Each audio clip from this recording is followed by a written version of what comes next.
On est de retour de la pause et on va parler au cours des prochaines minutes de la semaine des maisons des jeunes.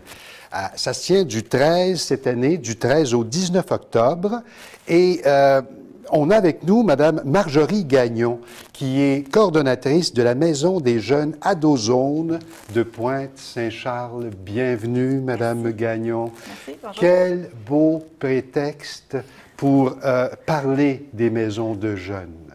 D'abord, brièvement, vous faites partie du regroupement des maisons des jeunes du Québec.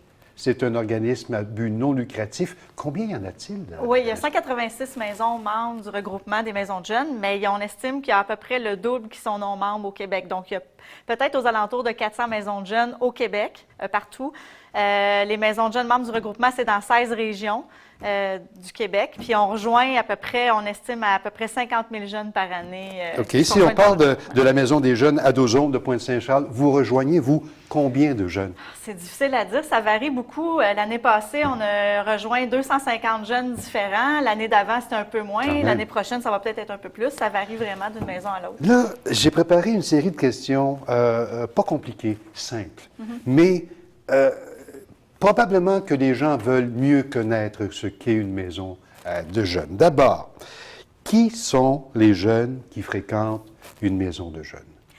Bien, on pourrait dire les jeunes tout le monde. Comme on dit monsieur, madame tout le monde, là.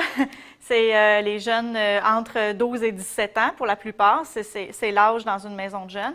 Sinon, il y a des maisons qui rouvrent aux 11 ans, d'autres qui rouvrent pour les 18 ans. Ça peut être 11-18, par exemple, chez nous, c'est ces âges-là. Sauf que c'est tous les jeunes. On ne fait aucune discrimination. On accepte tous les jeunes adolescents qui veulent venir nous voir, qui veulent venir échanger, faire des activités et tout.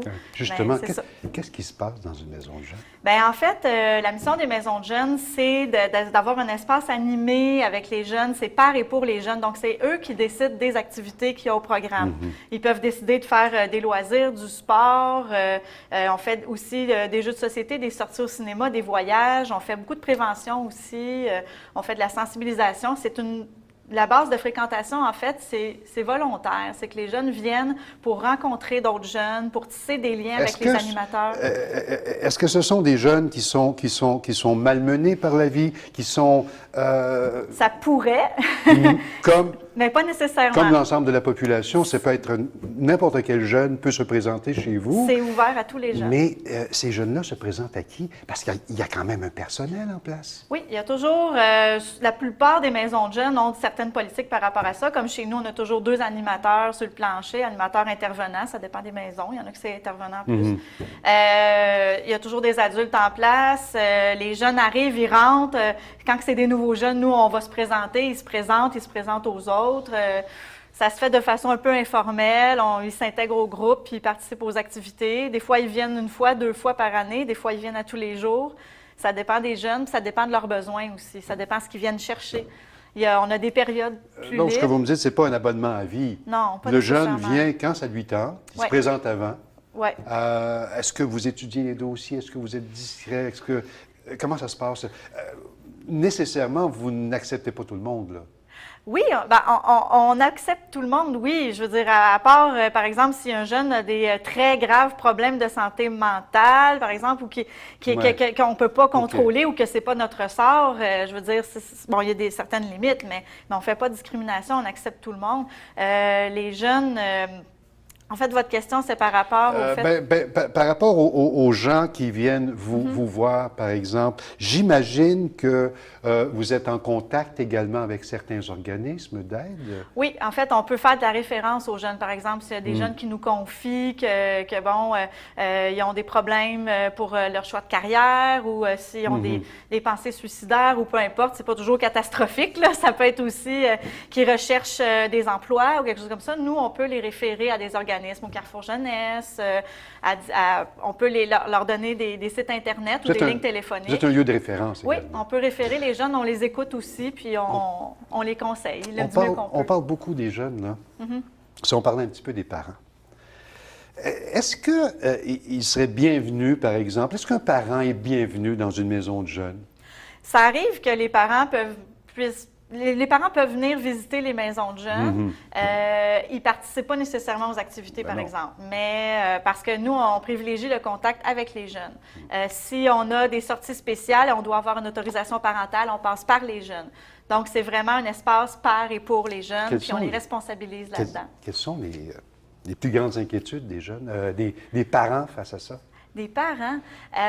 Mais il y a des parents qui ont certains préjugés. Ils se demandent si les gangs de l'école se refont pas en maison de jeunes. Ça peut arriver, oui, mais des fois, non, pas nécessairement. Les parents peuvent... En fait, ils se demandent comment on intervient, qu'est-ce qu'on dit, qu'est-ce qu'on fait. C'est pas un centre de loisirs où est-ce que les jeunes viennent seulement consommer une activité. Ils viennent aussi échanger. On a tellement des activités diverses que les parents... Parfois, ils se demandent un peu, ils se posent des questions sur ce qu'on va chercher les fonds, comment on fait ces activités-là, c'est quoi l'encadrement. Donc, c'est sûr que si les parents ont des questions, ils peuvent venir en maison de jeunes, puis on va tout leur expliquer ça avec grand plaisir. Ils peuvent même des fois nous appeler s'ils ont des questions. Puis d'ailleurs, c'est la semaine pour ça, la semaine des maisons de jeunes, c'est pour faire connaître les maisons, donc pour que les parents, s'ils ont des questions, ils se présentent, puis on explique.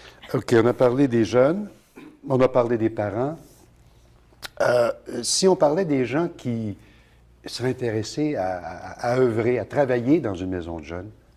Bien, en fait, le personnel dans une maison de jeunes, ça varie vraiment selon ce qu'on cherche dans une équipe. Il y a des gens qui ont fait des DEC en travail social ou bac, ou rééducation spécialisée, sexologie, on a psychologie, on a un peu de tout. On a animation, recherche culturelle. Mais, je veux dire, il y a des gens qui peuvent amener des expertises aussi, comme par exemple quelqu'un qui a des talents en cuisine, qui est bénévole dans les organismes communautaires, peut proposer de faire du bénévolat dans une maison de jeunes et offrir des ateliers de cuisine aux jeunes, par exemple, ou de dessin, ou de sérigraphie. Ça peut vraiment...